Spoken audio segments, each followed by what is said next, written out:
இரசாயன தாக்கங்களின் வெப்ப விளைவு. இரசாயன தாக்கங்கள். இந்த பாடத்தை கற்பதன் மூலம் நாங்கள் பின்வரும் தேர்ச்சியை பெற்றுக்கொள்வோம். அகவெப்ப தாக்கம், வெப்ப மாற்றங்களை கணித்தல். அகவெப்ப தாக்கம். தாக்கிகள், சக வெப்பம், விளைவுகள். இரசாயன தாக்கம் ஒன்றின் போது தொகுதியினால் வெப்பம் உறிஞ்சப்படுதல் அகவெப்ப தாக்கம் எனப்படும். இங்கு விளைவுகளின் சக்தி தாக்கிகளின் சக்தியிலும் பார்க்க கூடவாகும். தொகுதியை நாம் தொடுகின்ற சந்தர்ப்பத்திலே குளிர்ச்சியை உணரக்கூடியதாக இருக்கும். மாணவர்களே, நாம் இப்போது அகவெப்ப தாக்கத்தை வரைவு ஒன்றின் மூலம் விளங்குவோம். தாக்கிகள், சக்தி, விளைவு. இங்கு சக்தி மாற்றம் நடைபெறுகின்ற போது வெப்பம் உறிஞ்சப்படுவதன் காரணமாக தாக்கிகளின் சக்தியிலும் பார்க்க விளைவுகளின் சக்தியானது கூடுதலாக இருக்கின்றது. எனவே அம்புக்குறியானது கீழிருந்து மேல் நோக்கியதாக சக்தி உறிஞ்சப்படுதல் என்பதை காட்டுகிறது. மாணவர்களே, நாம் இப்போது மிகவும் சுவாரஸ்யமாக அமைந்த அகவெப்ப தாக்கம் ஒன்றை அவதானிக்கின்றோம். பேரியம் ஹைட்ரோக்சைடும் அமோனியம் குளோரைடும் இதற்கென பயன்படுத்தப்படுகின்றது.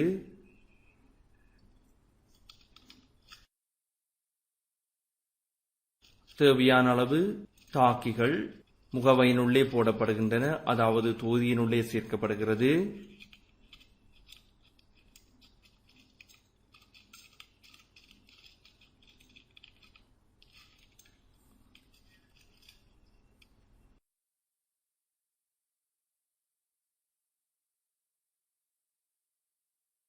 இப்போது அமோனியம் குளோரைடானது தொகுதியுடன் சேர்க்கப்படுகிறது.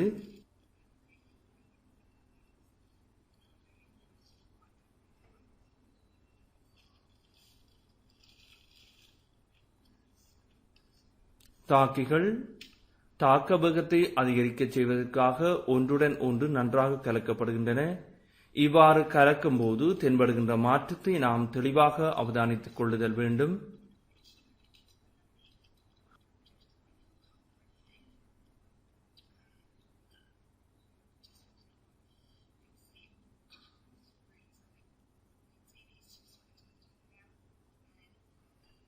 உலர்ந்த திண்ம நிலையில் காணப்பட்ட பதார்த்தங்கள் படிப்படியாக கசிந்து திரவ நிலையாக மாற்றப்படுவதை நாம் அவதானிக்க முடியும்.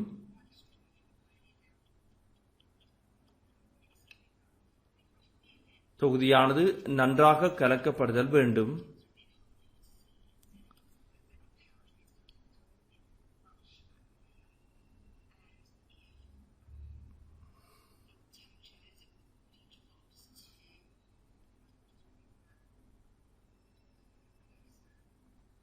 இப்போது வெப்பமானியில் அவதானிக்கின்ற போது வெப்பநிலையானது 0 பாகை C-யினை காட்டுவதை நாம் காண முடியும். தொடர்ச்சியாக தொகுதியை கலக்கும் போது மேலும் மேலும் தொகுதி குளிர்ச்சி அடைவதை எம்மால் இனம் காண முடியும்.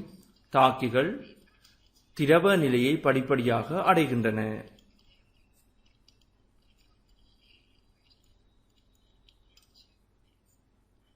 தொகுதி நன்றாக குளிர்வதை எம்மால் உணர முடியும்.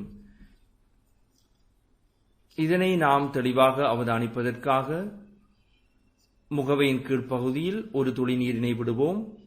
இப்போது முகவையை அதன் மீது வைப்போம். மிகையான குளிர்ச்சியின் காரணமாக நீர் துளியானது இறுகி பனிக்கட்டியாக மாறுகின்றது.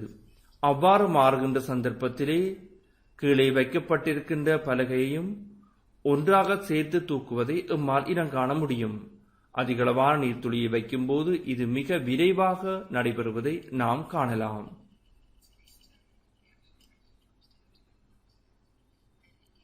தொகுதி நன்றாக குளிர்கிறது. இப்போது நாம் அவதானிக்கின்றோம். நீரானது குளிர்ச்சியின் காரணமாக, அதாவது அகவெப்ப தாக்கத்தின் காரணமாக வெப்பநிலை இழந்து பனிக்கட்டியாக மாறியுள்ளது. பனிக்கட்டி தொகுதியை ஒன்றுடன் ஒன்று இறுக்கமாக ஒட்டியுள்ளது. எனவே நாம் முகவை தூக்கும் போது கீழே உள்ள பலகையும் அதனுடன் சேர்ந்து மேலே வருவதை கண்டோம். வெப்ப மாற்றத்தை கணித்தல். மாணவர்களே, இரசாயன தாக்கம் ஒன்றின் போது வெப்ப மாற்றங்கள் இடம்பெறும் என்பதை நாம் அறிந்து கொண்டோம். இப்போது அவ்வெப்ப மாற்றங்களை எவ்வாறு கணிக்கலாம் என்பது பற்றி கற்போம். தேவையான இரசாயன பொருட்கள்: சோடியம் ஐதரோட்சைட்டு, NaOH, ஐதரோகுளோரிக் அமிலம். பரிசோதனை தொகுதியின் அமைப்பு. மாணவர்களே, இங்கு நாம் பரிசோதனை செய்யப்படுகின்ற தொகுதியொன்றினுடைய அமைப்பை காண்கின்றோம். கரைசல், ரெஜிவோம், மூடி, வெப்பமானி, கண்ணாடி கோல். இங்கு பாத்திரத்தினுடைய அமைப்பை நாம் கவனித்தல் வேண்டும். வெப்ப இழப்பு ஏற்படாத வகையிலே அமைக்கப்பட்ட ஒரு பாத்திரம் இதுவாகும். இப்பாத்திரத்தினுள்ளே வெளியிலிருந்து உள்நோக்கியும் உள்ளிருந்து வெளிநோக்கியும் வெப்ப மாற்றங்கள் இடம்பெறுவது தவிர்க்கப்படும். அத்துடன் மூடியானது வெப்ப இழப்பு ஏற்படாத பதார்த்தங்களினால் ஆக்கப்பட்டிருக்கும். ரெஜிவோம் கிண்ணம் பயன்படுத்தப்படுவதற்கான காரணம், ரெஜிவோம் மிகவும் வலிமையான காவலியாகும். இதனூடாக வெப்ப மாற்றங்கள் நடைபெறுவது இல்லை. வெப்பமானியானது வெப்ப மாற்றத்தை அறிந்து கொள்வதற்கு உதவுகிறது. தொகுதி முழுவதும் சீரான வெப்பநிலை பேணுவதற்காக கண்ணாடி கோல் கலக்கியாக பயன்படுத்தப்படுகிறது. செய்முறை: ஒரு முகவையில் 2 மூல் டெசிமீட்டர் கனம் செறிவுடைய 50 சென்டிமீட்டர் கனம் சோடியம் ஐதரோட்சைட்டு கரைசலையும், மற்றைய முகவையில் 2 மூல் டெசிமீட்டர் கனம் செறிவுடைய 50 சென்டிமீட்டர் கனம் ஐதரோகுளோரிக் அமில கரைசலையும் அளவு சாடியினால் அளந்து எடுத்தல். அதன் ஆரம்ப வெப்பநிலையை அளந்து குறித்துக் கொள்ளல். இரண்டையும் ரெஜிவோம் கிண்ணத்திற்கு மாற்றி கண்ணாடி கோலினால் கலக்கி உயர் வெப்பநிலை அறியப்படும். இரசாயன தாக்கத்தின் போது ஏற்படும் வெப்ப மாற்றம் பின்வரும் சமன்பாட்டால் அறியப்படும். Q = mc². மாணவர்களே, நாம் இப்போது கணித்தலுக்கு முன்பாக சமன்பாட்டை வழங்குவோம். Q = mc². இங்கு Q என்பது வெப்ப சக்தியாகும்.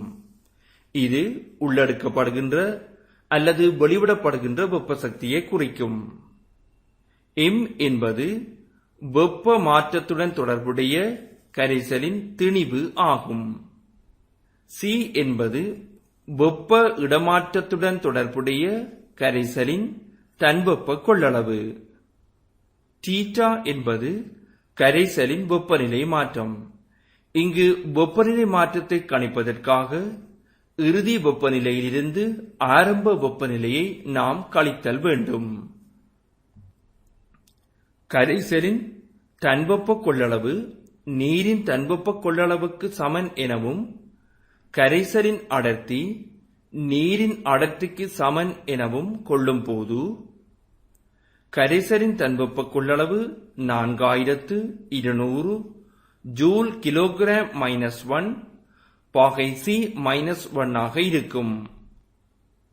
கரைசலின் அடர்த்தி 1 கிராம் சென்டிமீட்டர் -1. எனவே 100 கிராம் நீரின் திணிவு 1 கிராம் சென்டிமீட்டர் -3 ஆகும். பரிசோதனையின் போது அவதானிக்கப்பட்ட வெப்ப மாற்றம் 10 பாகை C என கொள்ளும் போது Q = mc². இங்கு m-ற்காக 100/1000 பிரதியிடப்படுகிறது. அதாவது கிராமானது கிலோகிராமாக மாற்றப்படுகிறது. C-ற்காக 4200 θவிற்காக 10 பாகை C பயன்படுத்தப்படுகிறது. இதனை நாம் சுருக்கும் போது Q சமன் 4200 ஜூல் என எமக்கு விடை கிடைக்கிறது. இங்கு இடம்பெறும் வெப்ப மாற்றம் 2 மோல் டெசிமீட்டர் -3 செறிவுடைய 50 சென்டிமீட்டர் கனம் சோடியம் ஹைட்ரோக்சைடு கரைசல் 2 மோல் டெசிமீட்டர் -3 செறிவுடைய 50 சென்டிமீட்டர் கனம் ஹைட்ரோகுளோரிக் அமில கரைசலுடன் தாக்கம் அடையும் போது நிகழ்வதாகும்.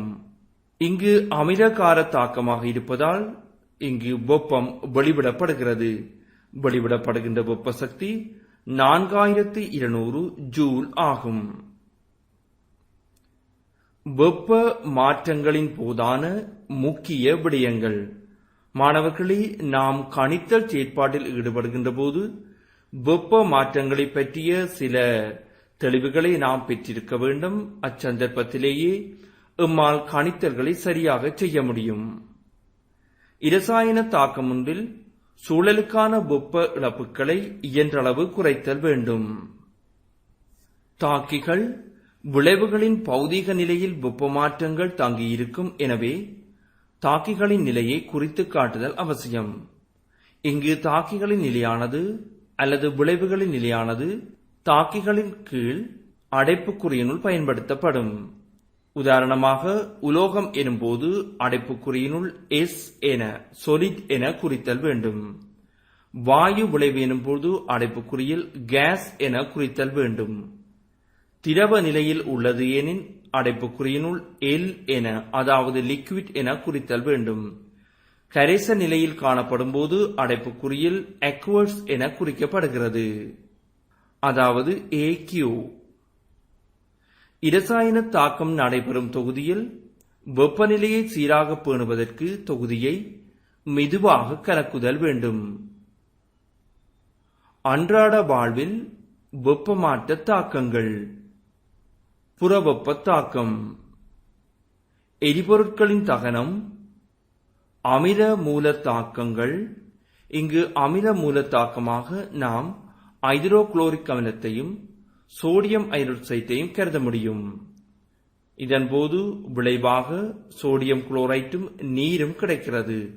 அதாவது அமிலங்களும் காரங்களும் தாக்கமடையும் போது விளைவாக உப்பும் நீரும் எமக்கு கிடைக்கும். உயிர்கலங்களின் சுவாசம்.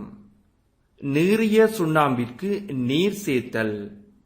இங்கு நீரிய சுண்ணாம்பு எனப்படுவது கால்சியம் ஒட்சைட் ஆகும். கால்சியம் ஒட்சைட்டுடன் நீர் சேர்க்கின்ற போது கால்சியம் ஹைட்ரோக்சைடு உண்டாகிறது. இச்சந்தர்ப்பத்திலே தொகுதியிலிருந்து கடுமையான வெப்பம் பிறப்பிக்கப்படுவதை நாம் அவதானிக்க முடியும். அகவெப்ப தாக்கம். பச்சை தாவரங்களின் ஒளித்தொகுப்பு. பச்சை தாவரங்கள் கார்பன் ஒட்சைட்டையும் நீரையும் பயன்படுத்தி ஒளித்தொகுப்பை மேற்கொள்கின்றன.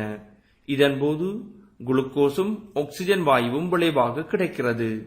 இச்சந்தர்ப்பத்திலே வெப்பமானது உள்ளெடுக்கப்படுகின்றது. சுண்ணாம்பு சூளைகளில் கால்சியம் கார்பனேட்டை வெப்பமேற்றல். கால்சியம் கார்பனேட்டை வெப்பமேற்றுவதற்காக நாம் உயர்ந்த வெப்பநிலையை பயன்படுத்துகின்றோம். 800 தொடக்கம் 900 பாகை வரையான வெப்பநிலை இதற்கு தேவைப்படுகிறது. கால்சியம் கார்பனேட்டு பிரிகை அடைகின்ற போது கால்சியம் ஒட்சைட்டும் கார்பனேட் ஒட்சைட்டும் உண்டாகும். இந்த பாடத்தை கற்றதன் மூலம் நாங்கள் பின்வரும் கற்றற்பேறுகளை பெற்றுக்கொண்டோம். அக வெப்பம் தாக்கம் பற்றியும் வெப்ப மாற்றங்களை கணித்தல் பற்றியும் கற்றோம். மீண்டும் அடுத்த அலகில் சந்திப்போம்.